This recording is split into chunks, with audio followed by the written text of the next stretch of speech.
आज के समय में धरती पर एक से बढ़कर एक शिकारी मौजूद है। बात जब विशालकाय शिकारियों की आए तो एक मगरमच्छ किसी से भी पीछे नहीं है।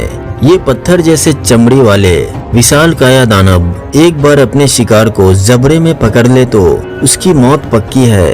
जरा सोचिए, ये जीव अगर आज के समय में इतने खतरनाक है तो डायनासोर्स काल में कितने शक्तिशाली रहे होंगे।